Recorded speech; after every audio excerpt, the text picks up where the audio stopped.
invited Vice President Harris to a similar interview about her economic plans that she has declined so far.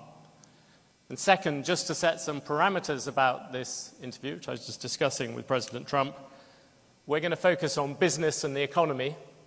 And that's partly because this is a business audience, but it's also because voters insist that the economy is the main issue that matters when they vote. So, on that note, let me invite onto the stage President Trump.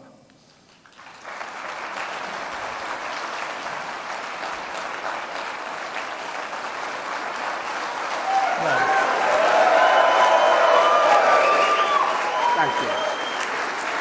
Thank you very much. Thank you very much. Have a seat.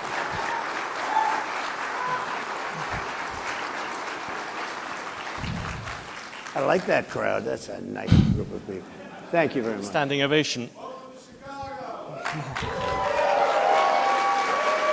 Thank you. President Trump, thank you for doing this, as we said. You. And you heard the reception there. The business people of Chicago, like everywhere else, they like a lot of the things you want to do in terms of tax cuts and some of the spending proposals. But like many business people, what they're often worried about is the cost. Mm-hmm.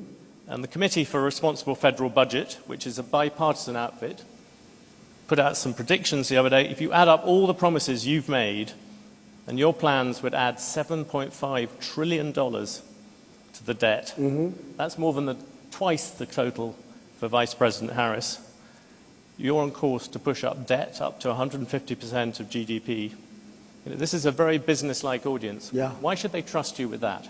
Because we're about growth. She's got no growth whatsoever, and we're all about growth. We're going to bring companies back to our country. You look at, even today, as I was driving over, I see these empty, old, beautiful, like steel mills and factories that are empty and falling down.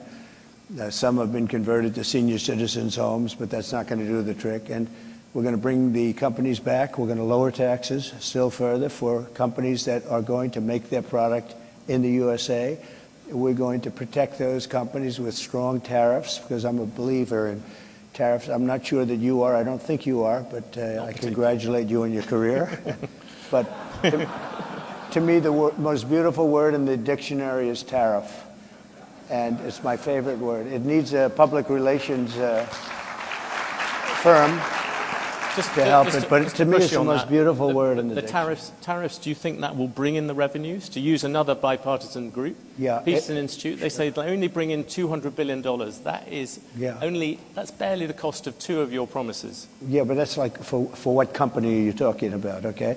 Look, I've brought in with tariffs, and I was just getting started. Then COVID came, and we had because I tell you what, I did a very good job in COVID. Nobody knew what the hell it was. I call it the China virus because I like being a little more accurate. But when that came, but we got hundreds of billions of dollars just from China alone, and I hadn't even started yet. But tariffs are two things, if you look at it. Number one is for protection of the companies that we have here and the new companies that will move in, because we're going to have thousands of companies coming into this country. We're going to grow it like it's never grown before, and we're going to protect them when they come in, because we're not going to have somebody undercut them. And I could give you an example of this if you want. Would you like me to? Because it just happened. Give me a quick example, then I will come back. I just found out about it. So I've been talking about for the last year about Detroit and how horribly it has been. It's just horrible, because we've been talking about Detroit's coming back for 40 years, and it's never come back. And it's very dependent on the car industry. Well, they've lost 60% of the business over a long period of time. And what happened is I found out a friend of mine builds auto plants. That's all he does. He builds auto plants. That's what he's good at. He doesn't want to build an apartment. All he wants to build is, and he builds the biggest in the world. And for the last year and a half, if anybody's heard me speak, I was talking about Mexico as a tremendous challenge for us right now. Tremendous. China is building massive auto plants in Mexico. And they're going to build them, and they're going to take those cars and sell them into the United States. They're very near the border. And they're going to have all the advantages and none of the disadvantages. And that's going to be the end of Michigan. It's going to be the end of, frankly, South Carolina. Going to be the end of everything. So I've been talking about this, and I said to him about 9 months ago, I said, you know what? I want you to do me a favor, John. His name is John. I don't want to give his last name because he might not like it. But I said, I want to see an auto plant. I want to go and see one of these. You know, you press a button and everything works, right? I want to see one of the big ones. He said, all right, good. I said, where do we go? I'd like to go to Michigan. I'd like to go to someplace in the United States. He said, no, we can't do that. Why? We're not building anything big in the United States. That's not where we don't build the big ones here. I said, where are you building the biggest ones? He said, in Mexico. We're building giant plants, the biggest plants anywhere in the world. In Mexico, I said, so you mean they're going to make cars cheaply? They have advantages over labor and other things, and they're going to sell them into the United States, and they're going to put Michigan out of business. Is that what? I don't know anything about that. All I do is build the plants. If you want to see a plant, we'll go to Mexico. I'll show you the biggest plant in the world. That was 9 months ago.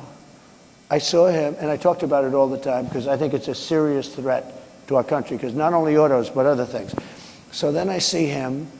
2 days ago, I was talking at another club, very nice club, and like this, except, I don't know, I think you people are probably even wealthier, okay? This was in Detroit, okay, which was appropriate. And I was showing them all sorts of charts about how their car, you know, it's just gone down, it's like terrible. And I saw him, and I said, oh, how are you doing? How have you been? I said, could I ask you, how are those plants that you mentioned, those giant plants that you're building in Mexico, how is that coming along? Have you finished them? No, sir. They abandoned the project when they heard you're running. They abandoned the project when they saw that you were winning and doing well. I said, wow, isn't that beautiful? All the same. Because I told them, and I said it publicly, they're not going to sell one car into the United States. I said, if I run this country, if I'm going to be president of this country, I'm going to put a 100, 200, 2,000% tariff. They're not going to sell one car into the United States because we're not going to destroy our country by, because I know you're an anti-tariff guy, but I'm the exact opposite. If I had, there was no other way I could have stopped them other than, what am I going to do, negotiate with Mexico or China? You're not going to get anything from that. I said I'm going to put a 100, 200, or 300. I'm going to put the highest tariff in history, meaning I'm going to stop them from ever selling a car into the United States. So I just see the guy by accident. I see him. He says, sir, they've abandoned the, and by the way, they built foundations. They were really rocking. They were going to do it. They thought that I was going to win, or maybe they're just holding off. I tell you this, if I don't win, those factories are going to wipe out this country. They're the biggest factories ever built for cars. They're going to wipe out our country. If she wins, and she doesn't know what the hell she's doing. If she wins, she's not going to be thinking about, I couldn't, every speech I made having to do with cars, but every speech I made having to do with tariffs, I'd mentioned that our country is being threatened by Mexico. Now, all of those things, beyond even the car companies, all of those things are now dead. They're dead. I asked him, will they start? Probably not. They're dead as a doornail. If she gets in, it'll start up again. President Trump, I'll let you give your example. No, you talked a lot about tariffs. You look at the American economy, 40 million jobs rely on trade. It accounts for 27% of GDP. Okay. If you cut that off, that's also going to have an effect on many, many business people here. Yeah. Tariffs also have another side. Isn't that something that you have to acknowledge? No. You could be plunging America into the biggest trade war since Smoot-Hawley. But there are no tariffs. You're going to stop. There are tariffs already at the moment. There are no tariffs. All you have to do is build your plant in the United States, and you don't have any tariffs. People, a lot of places like this, there are a lot of jobs that rely on foreigners coming here. You're going to basically stop trade with China. You're talking about 60% trade on that, 60% tariffs on that. You're talking, as you said, 100, 200% on things you don't really like. You're also talking about 10, 20% tariffs on the rest of the world. That is going to have a serious effect on the overall economy. And yes, you're going to find some people who will gain from individual tariffs. The overall effect could be massive. I agree it's going to have a massive effect, positive effect. It's going to be a positive, not a negative. Well, let me just tell you, let me tell you. I know example. how committed you are to this, and it must be hard for you to, spend 25 years talking about tariffs as being negative and then have somebody explain to you that you're totally wrong. It'll have a negative, it will have, I'll go a step further. If you don't do this, this country has no chance. 40 million jobs is a lot of jobs to rely on. They're all coming back. Those are You've 40 lost. million jobs. Those are 40 million jobs in America that rely on trade. Are you ready? John Deere, great company. They announced about a year ago they're going to build big plants outside of the United States, right? They're going to build them in Mexico. And you threatened they're also going to build. They stopped. That's right. I said, if John Deere builds those plants and not selling anything into the United States, they just announced yesterday they're probably not going to build the plants, okay? I kept the jobs here, and I'll keep John Deere will stay here. And I'll tell John Deere, if you do build outside of the United States, you can if you want. For instance, India is a very tough country. It's not only China. You know, China is the, I would say, probably the toughest. But there are a lot of tough. You know what's very tough? European Union. Our beautiful European countries, wonderful, wonderful. If you add them up, they're almost the size of us. They treat us so badly. We have a deficit. I said to Angela Merkel when she was there, she's not there anymore, I wonder why, but when she was there, I said, Angela, how many Chevrolets do we have in Berlin? Why, Donald, you have none. He said, that's right. How many Fords do we have in Frankfurt? I don't know, none. I said, that's right. You know how many cars we have? Mercedes-Benz, BMW, all of the different Volkswagen, millions and millions of cars. And then I said farm products. You know, they don't want our farm. They don't want anything from us. We have deficits that are crazy, and we're not going to have them anymore. We're going to put tariffs on them, and they're going to do. And you know what they can do? The Mercedes-Benz will start building in the United States, and they have a little bit. But you know what they really are? Assembly, like in South Carolina. But they build everything in Germany, and then they assemble it here. They get away with murder because they say, "Oh yes, we're building cars." They don't build cars. They take them out of a box and they assemble them. We could have our child do it. Can we come back? Let's come back to the Europeans in a second. What about consumers? People out there. They're going to be the biggest beneficiaries. Yeah, critics say your tariffs will end up being like a national sales tax. Nope. The countries will pay. If you have America at the moment has $3 trillion worth of imports, you're going to add tariffs to every single one of them. That is going to push up the cost for all those people who want to buy foreign goods. Now, what's going to happen? That is simple mathematics, President Trump. It's not. Yeah, it is, but not the way you figure it. I was always very good at mathematics. Yes. Let me tell you, you're saying $3 trillion. Those companies, $3 billion worth of and they don't have to pay. And if the higher the tariff, the more likely it is to have them come into the country. The higher the tariff, the more you're going to put on the value of that piece, those goods, the higher people are going to pay in shops. Ready? The higher the tariff, the more likely it is that the company will come into the United States and build a factory in the United States so it doesn't have to pay the tariff. That will take many. No, it will go quickly. Years. In fact, I'll tell you, you know, there's another theory is that the tariff, you make it so high, so horrible, so obnoxious that they'll come right away. When I do the 10%, 10% is really, first of all, 10%, when you collect it, is hundreds of billions of dollars. The numbers that you're talking about, all reducing our deficit. But really, so there's two ways of looking at a tariff. You can do it as a money-making instrument, or you can do it as something to get the companies. Now, if you want the companies to come in, the tariff has to be a lot higher than 10%, because 10% is not enough. Guys, they're not going to do it for 10. But you make a 50% tariff, they're going to come in. Let me tell you the other thing about tariffs that's great. Our steel companies, as you know, 3-4 years ago, they were all when I was in office, I saw a man from a big steel company, and he was devastated. I knew him for a long time, and it's been a tough business. It was a great business many years ago, and I would not let U.S. steel be sold to Japanese, by the way.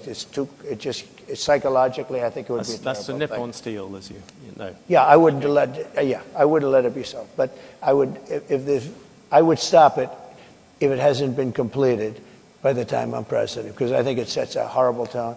But I had a lot to do with steel. We were going to lose all our steel companies because China, as you remember, was dumping steel at levels that nobody's ever seen before.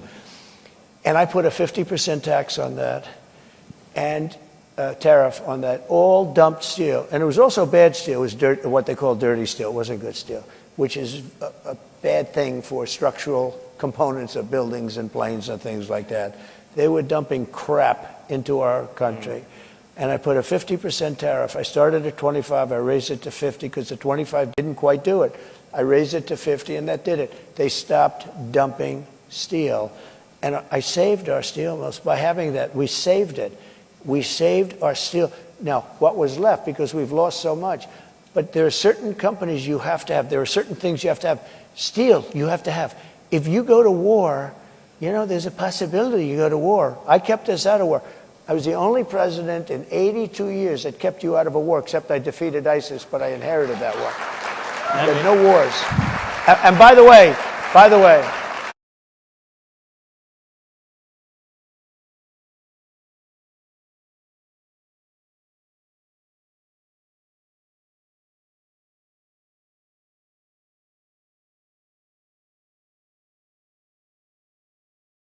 and I think it's very important. We can go, you know, I call it the weave. You can call it, you have the weave as long as you end up in the right location at the end. But while we're talking about it, we have never been so close to World War III as we are right now. With what's going on in Ukraine and Russia and the Middle East. Well, let's. I had no wars in the whole world. Think of it. And I talked them out of wars. I talked plenty of countries out of wars. I had the whole world, other than ISIS, which I inherited, and I knocked out ISIS in a matter of weeks. It was supposed to take 4 to 5 years. I did it in a matter of weeks. We actually have a great military. We don't know how to use it, but we have a great President Trump, with great respect, I was asking about tariffs. You've gone off about that. Seeing you brought up tariffs and foreign policy, many people would say the biggest problem with your tariffs is actually geopolitics. You, in your first term, you got some credit for effectively saying that there was a Cold War against China. That's what America was in. You look at the last Cold War against the Soviet Union, America won it in part because it rallied allies to it. You're talking about slamming allies with 30%, 20% tariffs. Isn't this time you're going to end up trying to rally the West and you're dividing it instead? Isn't that the real problem with tariffs, even beyond all the problems due to the economy, where you keep on bringing up these individual examples, but the overall effect is going to be dramatic? No, the overall effect will be... Answer first about foreign policy. Yeah, I'll do that. How does it help you take on China? It helps turning all your allies against you? Tremendously, because China thinks we're a stupid country, a very stupid country. They can't believe that somebody finally got wise to them.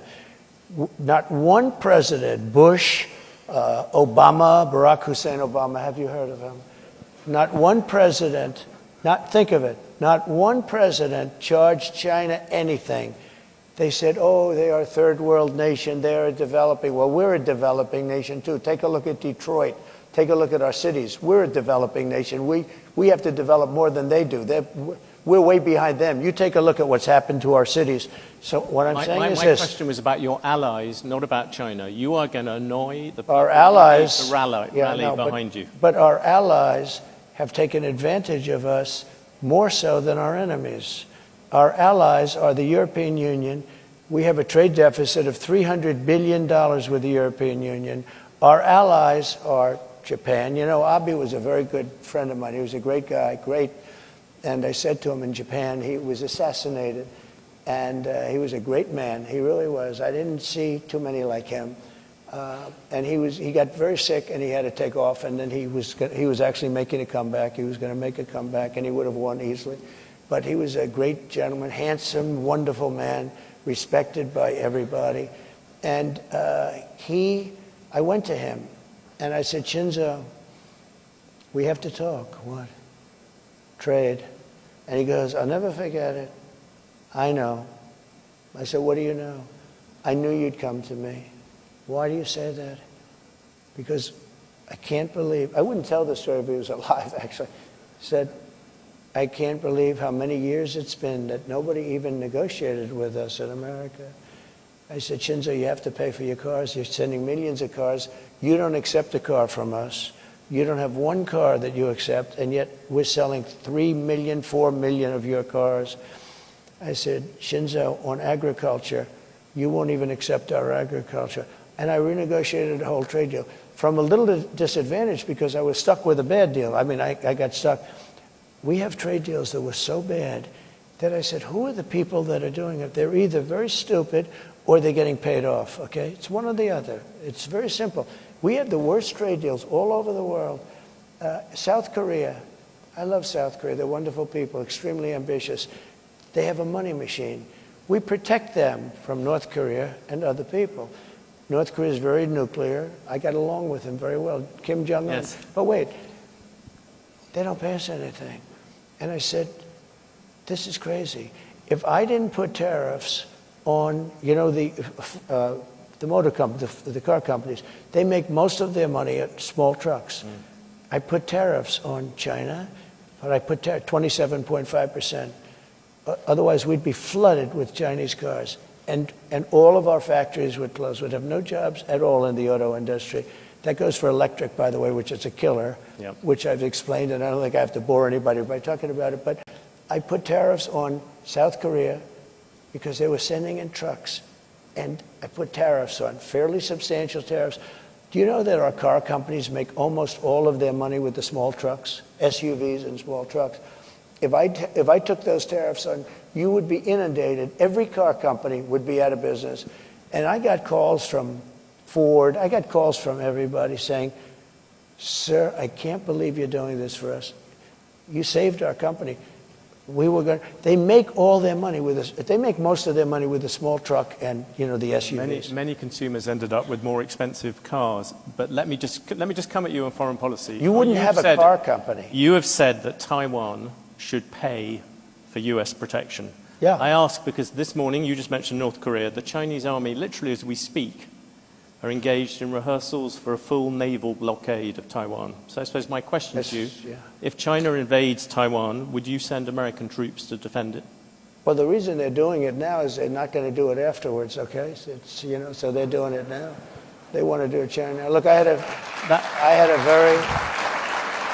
a very good relationship with President Xi, and a very good relationship with Putin, and a very good relationship with Kim Jong-un, who has a nuclear force that you won't even believe. And by the way, today it was announced for those that he just blew up the railroad going into South Korea. That means South Korea is now cut off from Russia and China and various other places. Cut off by rail. Mr. Trump, you just mentioned... No, but Putin. These are big things. I have to mention them. Yeah, you just mentioned Putin, though. And this has been this controversy of the past week.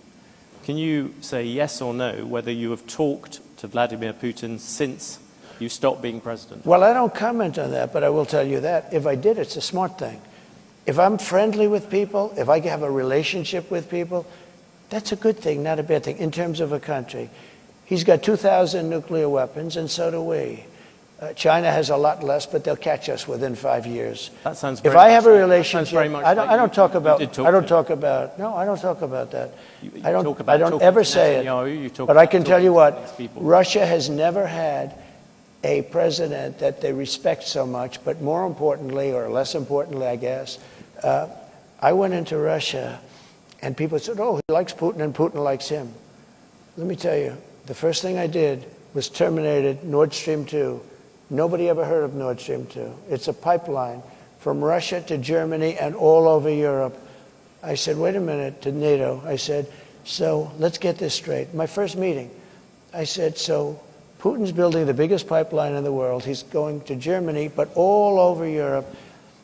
And you're paying him billions of dollars a year, billions of dollars a month. Germany's paying billions of dollars a month. And we're supposed to protect you against the guy that you're paying all this money to. So is there something wrong with my thinking? So he's building a pipeline to Germany, and we're spending, and by the way, until I got there, we were spending almost 100% for NATO because we had all these delinquent countries. They weren't paying. When I got there, I said, you know what? And by the way, my biggest fan is Stoltenberg, just leaving, Secretary General of NATO. He said, when Bush came in, he made a speech and left. When Obama came in, he made a speech and left. When Trump came in, he made a speech and he said, let me see your books. And I found out in the books that nobody was paying. There were only 7 countries that were paying. We were supporting NATO. They screw us on trade so bad, the European nations. And then on top of that, they were screwing us on the military. So they're taking a tremendous advantage of us, $350 billion deficit on trade. And we're then supporting them. In other words, it's not sustainable. You can't keep doing this. You can't have that, China, all of these countries. And stupid people made these deals. I saw trade deals that were so stupid that you'd have to be, that was so bad that you'd have to be an idiot to sign them. And we signed them for years. I could tell you trade deals that I have never seen anything. I said, who would agree to this? They had to be corrupt. They had to be corrupt. To make those deals, they had to be corrupt, because there is no way a rational human being, I always say either corrupt or extremely stupid, because there's no way a rational human being would ever sign the trade deals that this country signed. And I got out of many of those deals. I told South Korea, I'm sorry, you're going to have to pay for your military. We have 40,000 troops over there. You're going to have to pay. You become a very wealthy country. Just to finish, you become a very wealthy. They said, no, no, no, we will not pay. We will not. We haven't paid since the Korean War. I said, no, you got to pay. I said, would $5 billion a year to start off with? No, no. They went crazy. They agreed to $2 billion. I got $2 billion for nothing. And I said, here's what we're going to do. They said, we can't agree to this because we have to go through Parliament. They have the Parliament or whatever their legislature is. I said, that's okay. I fully understand that. Make it $2 billion. But next year I'm going to talk to you again. And I was going to make it $5 billion. And they knew it was coming. The happiest people to see that it was Biden instead of Trump with them, South Korea. You know what they did? They cut off the deal that I made where they were paying us. They backed to nothing because they went back to Biden and they gave it to him for nothing. They were willing to pay. We have 40,000 troops in harm's way. Very serious, because you have North Korea is a very serious power. They have tremendous nuclear power. And I said to South Korea, you got to pay. And they agreed to do it. And Biden then cut it back, and it's a shame. And I could tell you 50 deals. And if I were there now, they'd be paying us $10 billion a year. And you know what? They'd be happy to do it. It's a money machine, South Korea. You're going to mention Taiwan. You wanted to mention Taiwan. You mentioned Taiwan. You said you would defend them. You also seemed to imply that Putin, you would not. Putin, you seemed to imply that you had talked to him without actually confirming. I said I don't comment on those things. What about? Can I ask you a particular thing about the dollar? You talked about wars at the New York Economic Club. You said that if you lost the dollar as a reserve currency, it would be like America losing a war. Yeah.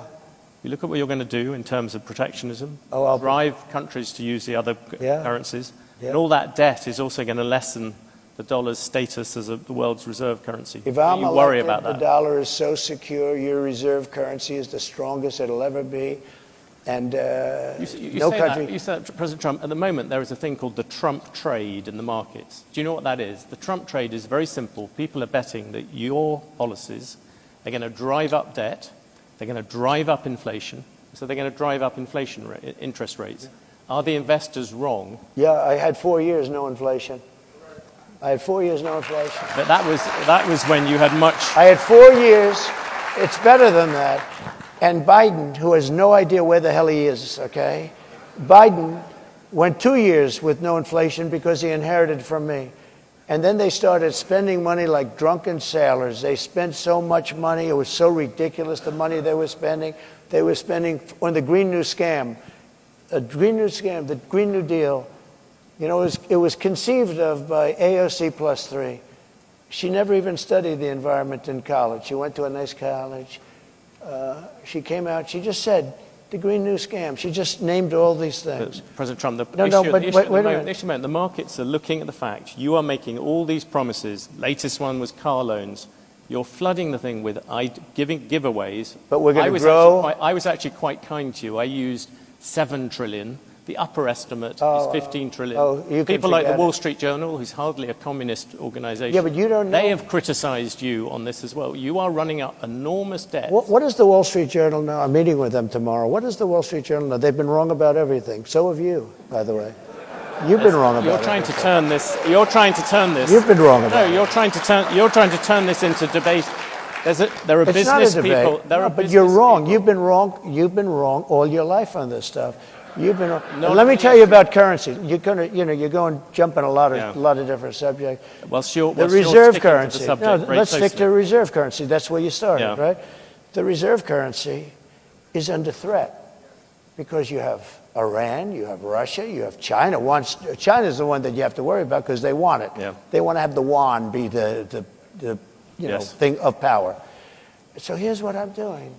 Again, I hate to go back to it. If somebody says, and I know countries want to get out because they don't respect our leadership, they look at this guy, they say, you got to be kidding, and she's worse than him. By the way, I never thought I'd say this. She is not as smart as Biden, if you can believe it. This is not what we had 4 years of this lunacy, and we can't have it anymore. We're not going to have a country left. Okay, currency, very important. Yes. And if you want to go to third world status, lose your reserve currency. We have to have that. We cannot lose it. If you you'll go to third world status in this country because you take a look at the way things are running. If a country tells me, sir, we like you very much, but we're going to no longer adhere to being in the reserve currency. We're not going to salute the dollar anymore. I'll say, that's okay. And you're going to pay a 100% tariff on everything you sell into the United States. And we love your product. I hope you sell a lot of it into the United States, but you're going to pay 100% tariff. He will then follow it up by saying, sir, it would be an honor to stay with the reserve currency. That will be like just playing. That's not even chess, that's checkers. But you don't have other, listen to this, you don't have other people that can talk that way. You know, a lot of people say, we love Trump's policy, but we would like to have another messenger because we don't like him. He's a little bit crass. And then, actually, it was Lindsey Graham, I must say. He was a progressive, in all fairness. But Lindsey Graham said, but Trump's policy doesn't work without Trump. And there's a lot of truth to that. Macron was going to, nice guy, Emmanuel. He's a wise guy, but he's for France, and we're for the USA. You know this story. He was going to tax American companies doing business in France, a very substantial tax. And I told my people, I didn't even like the companies, but I'm representing American companies. And so I said, call Macron and call his people and say, we're not going to stand for that. And I got Mnuchin and, a lot of guys, smart guys, if I can finish. Yeah. I'll go longer if you want, if it helps. Because you got to be able to you move too quick. No, you got to be able to finish a thought because it's very important. This is big stuff we're talking about. You can't go that quickly. You've gone from the dollar to So let me just tell you. So I said, no, I'm just telling you basic, it's called the weave. It's all these different things happen. Yeah. So let me just say. So I said to Mnuchin, call him up and say, no way. He did, and he came back to see me. He said, they won't do it, sir, it's too late. I said to somebody else, you call him. Then I said, let me do it. And I called him. And I said, Emmanuel, you're taxing American companies very substantially. You're not doing it with other companies. You must think we're stupid. It's not going to happen. But Donald, I cannot do anything. It's too late. Or it was approved by a legislature. I said, that's okay. Here's the story. Every bottle of wine and champagne that you send into the United States, effective immediately, and I'm signing it as I speak, I'm charging you 100% on every bottle of wine and champagne. They like the wine and champagne, right? Every bottle of wine and champagne that comes into the United States of America has a tax on, starting on Monday morning, this was a Friday, of 100%. And that's better than you're doing, okay? And he said, no, you cannot do that. I said, I've done it. It's already signed. Monday morning he goes, may I call you back? Yes, he calls me back in about 3 minutes. We have decided to remove the tax from the companies. I did this all day long, but you don't have. You think Biden does that? I don't think so. Let me change. Let me ask you a very factual question. The Federal Reserve. Yeah. You say you don't want interest rates to go higher. You've gone backwards and forwards about whether you want to keep Jerome Powell as chair of the Federal Reserve. His term as chair runs on to May 2026. Would you seek to remove or demote him? Look, I think it's the greatest job in government. You show up to the office once a month and you say, let's see, flip a coin. And everybody talks about you like you're a god. Oh, what will he do? I mean, before, the guy used to walk into my office, he was like begging. Oh, he was fine. But you did talk about, you talked about removing him once. I did, because he was keeping the rates too high. Yeah. And I was right. And you would do that again? In fact, he actually dropped them too much when I did this. Because I said I was threatening to terminate him. There was a question as to whether or not you could. And there was an article in the New York Times, 2 half pages. One page said I can do it by lawyers, 1 half page said I couldn't. and that was enough for him. And he dropped the hell out of the rates. He dropped them too much. He went so, he dropped them actually too much. Okay, here's the story. I think that if you're a very good president with good sense, you should be able to at least talk to him. I don't say make the decision at all, but I mean, I've been a very successful businessman. I've done really good, much better. Now people are understanding how good I've done because they're seeing it much better than the fake news wants to give me credit for. Just on really the issue of whether you would replace. I think I have the right to say, as a very good businessman and somebody that's used a lot of sense, I think I have the right to say that, you know, I think I'm better than he would be. I think I'm better than most people would be in that position. I think I have the right to say I think you should go up or down a little bit. I don't think I should be allowed to order it, but I think I have the right to put in comments as to whether or not interest rates should go up or down. Yeah. When you looked at the Supreme Court, you came up with a list of people I did. who you thought of replacing, bringing in as Supreme Court justices. Yeah. Would you do that with the federal? Well, I no longer need it. It was a great thing. In fact, a lot of people said I got elected because of that. I was an unknown quantity. I was very known as a business guy, but I wasn't known as a political person or the leader of a country. And people were very worried about, you know, actually they were worried, am I going to be liberal, if you want to know the truth? And somebody said, would you come up with a list of 20 or 25 justices, in this case mostly judges, that you'd put in case it were necessary? Now, it's amazing because I got 3 in 4 years. Most people get none because, you know, you put them in, they're young. You tend to put them in young. Only stupid people put old. You know, you don't put old in because they're there for 2 years or 3 years. Right? So you put them in young. So I got 3. A lot of judges, a lot of presidents get none. I got 3. And I think they've been 3 great choices too, by the way. But just on the Federal Reserve, by the way, I think they have been really great choices. But I got 3 judges, and you know what they want to do? They want to now put up to 25 justices into the Supreme Court, the radical left, and that can't happen. So I think I've done a great job on putting in justices and 300 judges, and that made a tremendous difference in the country. You know, I was a little lucky because Barack Hussein Obama did not get his judges approved, a lot of them. So I ended up with 125 judges before I got there. So again, most presidents don't even get to put a Supreme Court judge in because there's 9, and you know they're there for a long time. Most of them are there for a very long time, and I got 3, which is a very unusual situation. I got 3 in 4 years. Maybe we can change the subject to technology, seeing you wouldn't answer about the Federal Reserve. The U.S. Justice Department is thinking about breaking up Alphabet, as Google likes to be known now. Should Google be broken up? I just haven't gotten over something the Justice Department did yesterday, where Virginia cleaned up its voter rolls and got rid of thousands and thousands of bad votes, and the Justice Department sued them that they should be allowed to put those bad votes and illegal votes back in and let the people vote. So I haven't gotten over that. A lot of people have seen that. They can't even believe it. The question is about Google, President Trump. Yeah, look, Google's got a lot of power. They're very bad to me, very, very bad to me. I mean, I can speak from that standpoint. They only have bad stories. In other words, if I have 20 good stories and 20 bad stories, and everyone's entitled to that, you'll only see the 20 bad stories. And I called the head of Google the other day, and I said, I'm getting a lot of good stories lately, but you don't find them in Google. I think it's a whole rigged deal. I think Google's rigged just like our government is rigged all over the place. You would break them up, in other words? I'd do something, but you have to have, look, I give them a lot of credit. They've become such a power. It's such a power, and you got to give them credit for that.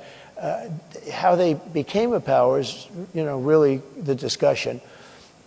At the same time, it's a very dangerous thing because we want to have great companies. We don't want China to have these companies. Well, right now, China is afraid of Google. Right now, you know, China is a very powerful, very smart group of people. I will tell you that from very personal experience. There's an example of a Chinese tech company at the moment, Yeah. TikTok. Yeah. You initially wanted to ban TikTok. Now you like it, apparently for some reason to do with Facebook. Yeah. There is a decision coming up, if you became president, Yeah. its Chinese parent would have to sell it, I think it's by Yeah. January the 19th. Would you force them to do that? So I originally had it all done, and then I said to Congress, your decision. I said, I'm not going to, pull any strings, nothing. Your decision. You make it. But I had it all done. And I said, you make it. And they decided not to make it. I didn't care if they made it or not, because to me it was a flip of a coin. You have some real First Amendment problems. You have a lot of problems. You just talked about Chinese technology, Yeah. the need to defend against it. Yeah. TikTok and the threat people see to many kind of American children and things like that. Yeah, but why do you no longer see TikTok as a security threat? I think it is a threat. Frankly, I think everything's a threat. There's nothing that's not a threat. But sometimes you have to fight through these threats. You can't just, like Google. I'm not a fan of Google. They treat me badly. But are you going to destroy the company by doing that? If you do that, are you going to destroy the company? What you can do without breaking it up is make sure that it's more fair. They do treat me very badly. Oh, and he told me, no way, you're the #1 person on all of Google for stories. I mean, which probably makes sense, to be honest with you. I actually believe most of them are bad stories, but these are minor details, right? And it's only bad because of the fake news, because the news is really fake. That's the one we really have to straighten. We have to straighten out our press, because we have a corrupt press. That's the one we really have. Can I ask you about Silicon? I was in Silicon Valley recently. You talked to the tech bosses there and the tech people, and there seems to be a real fear that what you would do with tech is you would hand it over to Elon Musk and say, you sort it out. No, I have great respect for Elon. Look, I saw that rocket ship come in yesterday and go right back to where it took off, to the gantry, I guess they call it. And I said, what the hell? I was on a phone talking about probably politics, and the television's on, and I'm seeing this big thing where the white paint was burned off it from the thousands of miles an hour, the heat. And I see this big, massive tube that's 10 stories, 20 stories tall come down. I told the person on the phone, wait a minute, I'm seeing something I don't believe it. Neither does anybody else here. And I said, wait a minute. I forgot the guy was on the phone. He waited for a half hour. And I watched that come down. And I watched it come down and come right in between those big levers. And I said, and it looked to me like I was going to crash. It was coming in hot. And all of a sudden, boom, you see the motor, the fire kick in. And I called Elon. I said, that's the most incredible thing. I said, can Russia do that? Nope. I said, can the United States do it? Nope. He's the only one that can do it. And I said, you now want to put him in charge of deregulation. Not deregulation, Cutting wasteful spending. Cutting. Every single which would president, include deregulation. I've got to approve it. Every president comes in and talks about cutting wasteful spending. Oh, there's tremendous ways. Give me an example of something you will do that will get rid of government spending. Well, let me give you an example. When I came into government, I was the first thing. An example going forward. Well, not but what you did in the past. this is going forward because it's the same thing. When I first sat down, a general came into my office and he said, "Sir, it's nice to meet you. Would you please sign this?" I said, "What is it?" It's a contract for a new Air Force One, which is actually 2 planes, not one, 2 Boeing 747. And I said, "How much is it?" $5.7 billion. So it's a hell of an expensive plane, but there's reasons for that. He said, "Nope, I'm not signing it." I said, "Who negotiated it?" Barack Hussein Obama. I said, "I'm not signing it." Why? Because there's a lot of fat. He said, "I'm not signing it. It's got to have a 3 on it." Anyway, long story short, some of you have heard this. I got it down to, because first week they cut off $400 million. He said, "I'll cut." I met with the head of Boeing. Wait, Dennis. I said, "Dennis, you got to have a 3. 5.7 is too much. 5.7 billion." He said, "The most I'll take off is $400 million. I said, "Well, that's not bad for one conversation." So he got it down. I said, "Nope, I'm not accepting." Then he took off 2 more. Then he took off. Anyway, 2 months went by, 3 months went by. I thought we blew the deal, and I was okay with me. I didn't care. But we should have a new Air Force One. When we see these planes from Saudi Arabia, from different countries, brand new, and ours is like 32 years old, and it's a very different plane. It's a much smaller plane, you know, the whole thing. The United States should have the best plane, I will tell you. Not for me, but we should have it. Let me just finish. So he said, he calls up after like 2-3 months. I didn't call him, which is the best way to buy something. Don't call back. And he goes, in fact, when he called me, I said, I wonder what the hell he wants. That's a good way to negotiate, let me tell you. So he calls back, said, sir, $3,999,999,999.99 1 penny below $4 billion. So I said, you got yourself a deal. Then I said to him, let me ask you a question. So you had a deal at $5.7 billion, and in a period of 2 months, I got $1.7 billion off. That means you're going to make $1.7 billion profit on an airplane. Did nobody ever negotiate with you? Well, not really, sir. They just, this is the price, and they said, we'll take it. And I said, you know, and then I learned, that was my first experience, you know, from that. But then I learned everything is like that. There is so much waste. So I'm getting, think of this, the exact same plane for $1.7 billion less, except I have a better paint job, okay, much better paint job. A different color, red, white, and blue is beautiful. And if you look at every contract, that's one contract, and relatively small compared to most. Think of it. You save $1.7 billion because you negotiate. Every deal is like that. We're building ships that are costing 2-3 times more. Can you give me an example of something? There's tremendous waste, fraud, and abuse in our country. And if you could cut it, you would have a surplus without even going into growth. But growth, we will grow. We're going to bring companies and jobs in at levels that you've never seen.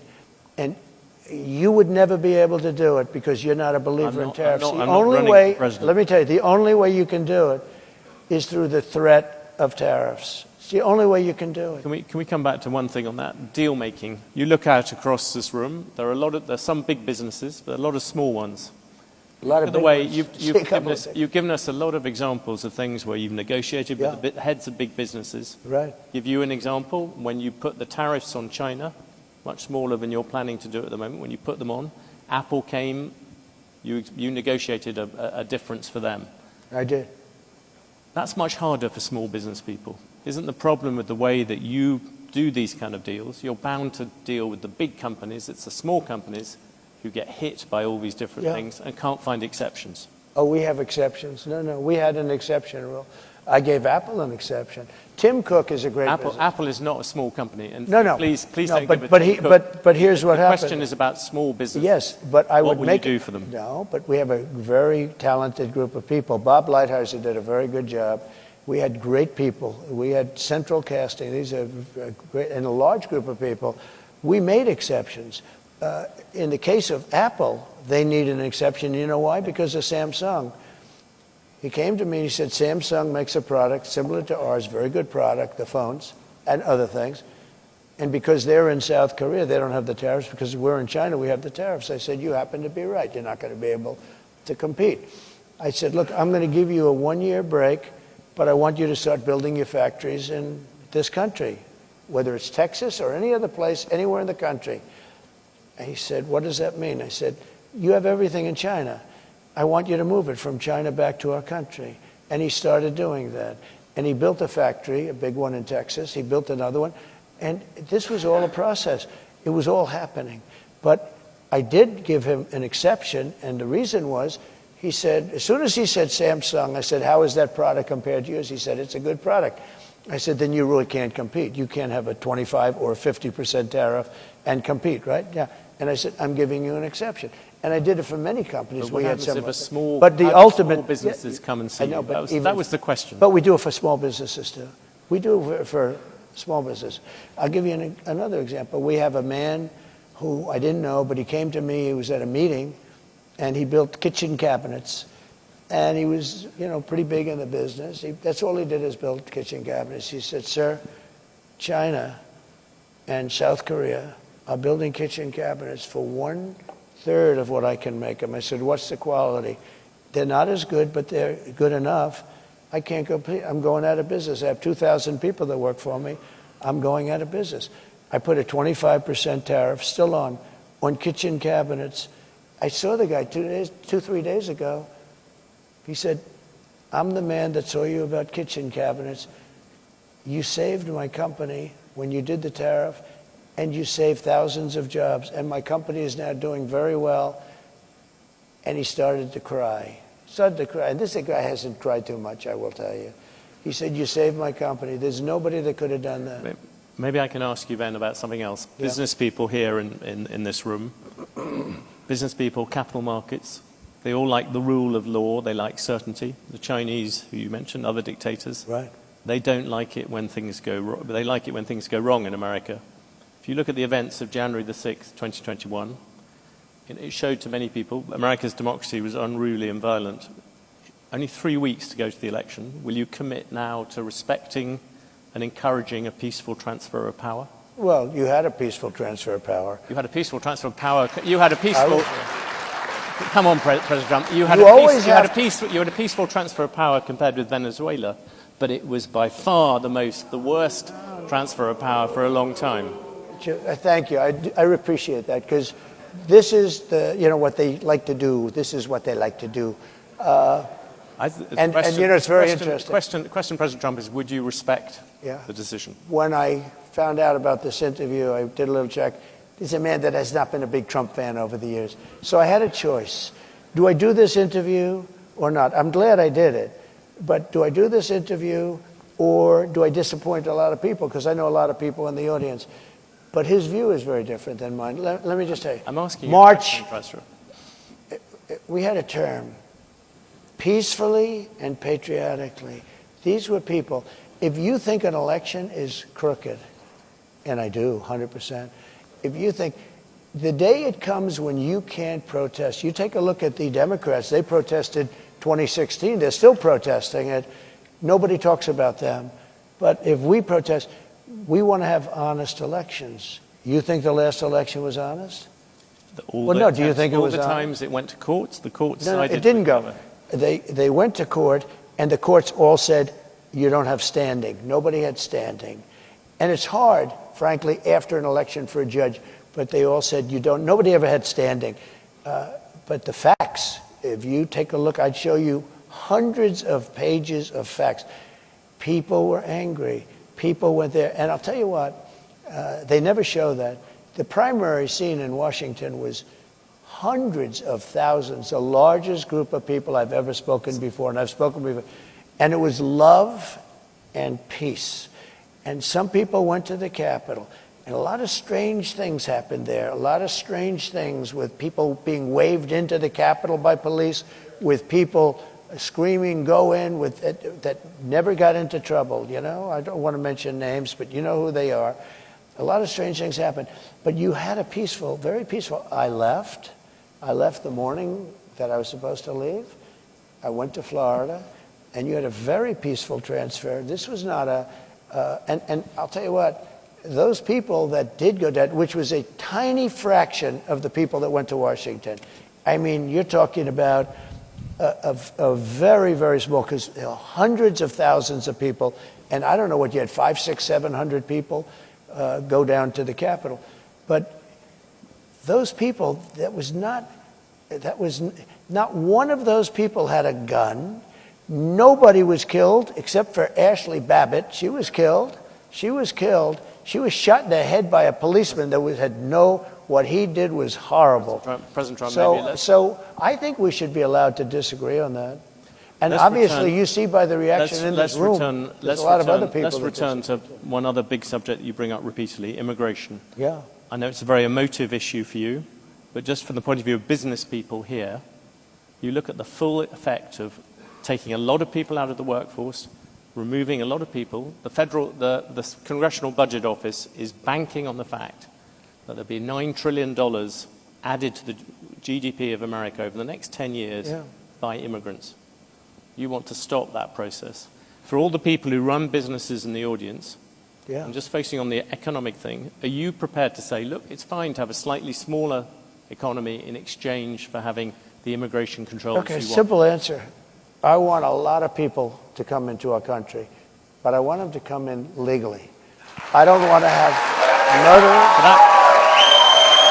That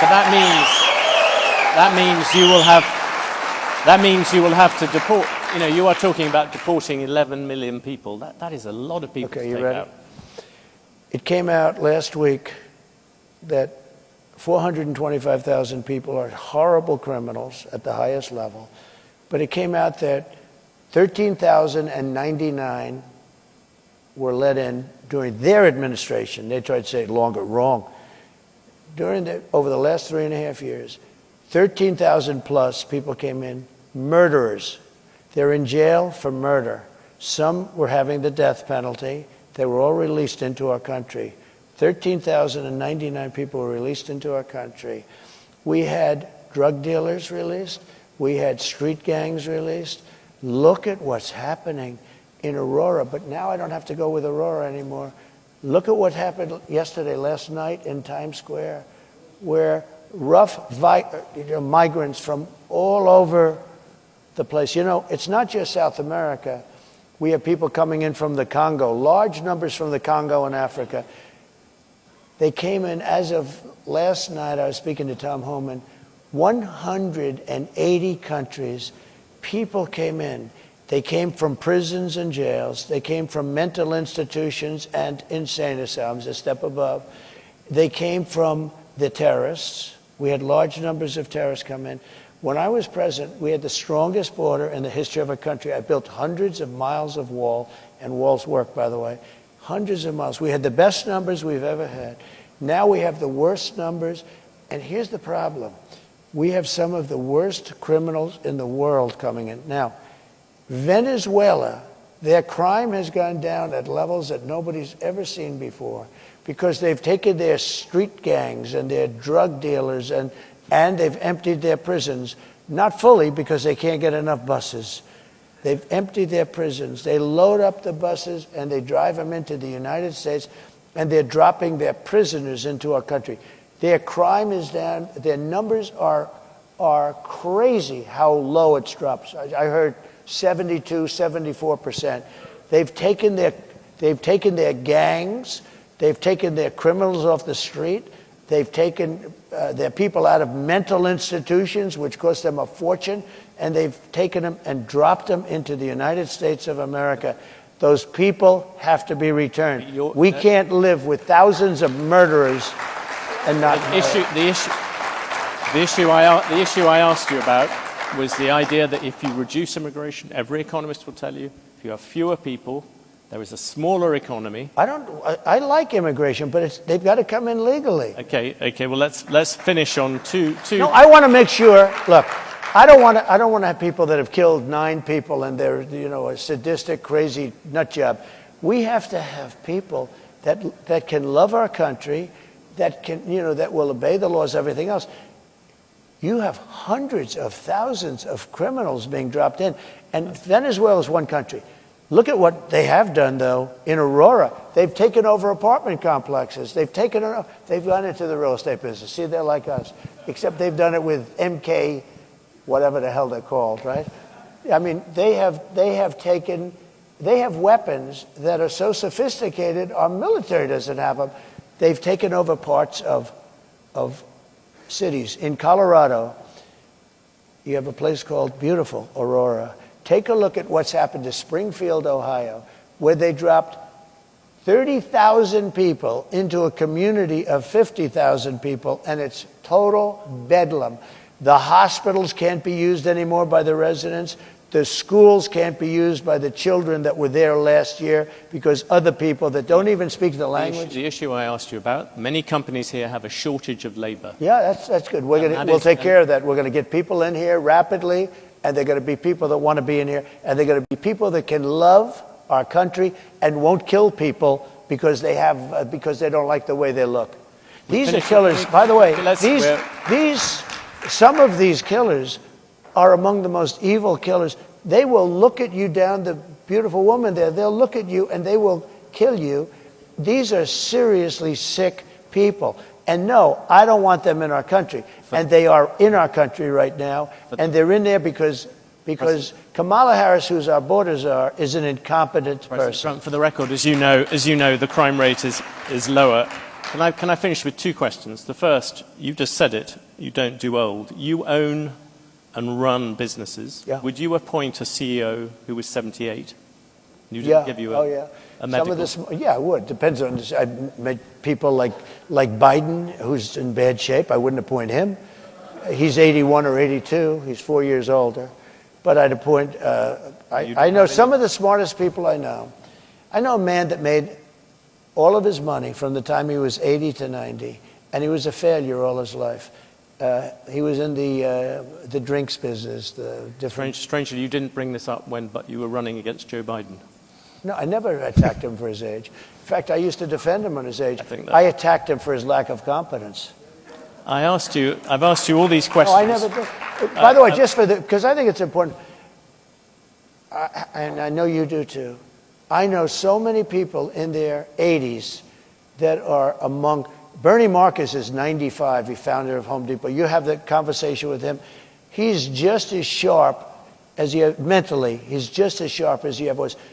He's 95. I can tell you that in their 90s, I don't want to get into the 90s stuff, but you know what? I know many people in their 80s. I know guys in their 80s that won't leave the company, like family companies where they don't want the kids to take over, because they're much more competent than their kids. I know them both, right? So, no, I would have no problem. And you do have another factor. You know, we've had some of our great... On the Supreme Court, you just said... Some of our great world leaders are in the 80s. And if you look throughout history, some of our greatest world leaders were in their 80s. No, that would bother me. But, you know, I took 2 cognitive tests, and I aced them both. I think that, frankly, people, regardless, should take... If they're 50 or 40, I think people should take cognitive tests, not because of the age, but because of something else. Now, here's the problem. They say it's unconstitutional, okay? But I would love to see cognitive tests. I don't think she could pass a cognitive test. I mean, I've watched. I don't think she could pass a cognitive test. President Trump, you've gone over many issues on this. We've covered a lot of territory. I asked you many questions about things. One thing I haven't asked at all about is the state of the race. Yeah. I had a question for you. On election night, which state would you look at first? Which state do you think this race is going to be decided by? So they say Pennsylvania, I would say most. I think we're doing very well there. I think you look at Michigan too, and I'm doing very well there. You know, we don't have to look necessarily. The votes are starting to come in now. So you look at polls, but you can also look at the votes that are being cast right now. People get a pretty good indication. And based, as we discussed backstage, you know, based on the votes that are coming in so far, we're doing very well. I mean, we're way up in Pennsylvania. We're way up in Michigan. We're doing very well in Arizona. I saw Arizona. In fact, somebody said they're going to pull the plug in Arizona. They're going to give it up because it looks like we're quite a ways ahead. I think we're doing well. Look, this is a party, the Republican Party, of common sense. Forget about conservative, liberal. We're, let's say conservative, but we're really a party of, we need borders, we need fair elections, we don't want men playing in women's sports, we don't want transgender operations without parental consent. You know, there's so many things, but it's 99.9% is common sense. It really is common sense. And I like to say it, I don't know if anyone said it in the past, but I say we're really a party of common sense, and we want to have great people in our country. I want to have a lot of people come in so that you have your choice and so that they have choice. I want to, you know, I have a good heart. I have a heart where I want people to be taken care of, but I don't want to take in people where millions of people, 21 million people at least, have come in the last 3.5 years, unvetted, unchecked. We don't know anything about them. How about this? Gavin Newsom, he's the governor of California. Newsom. He signed Newsom, I call him. Yeah. But do you think... No, he corrected me. He corrected me. I said, that's the first time I've been corrected. There are CEOs out here, if they said those sort of things about a rival CEO, they'd be sacked. Do you think it's but they don't have to survive like me. they don't have to go through what I have to go through.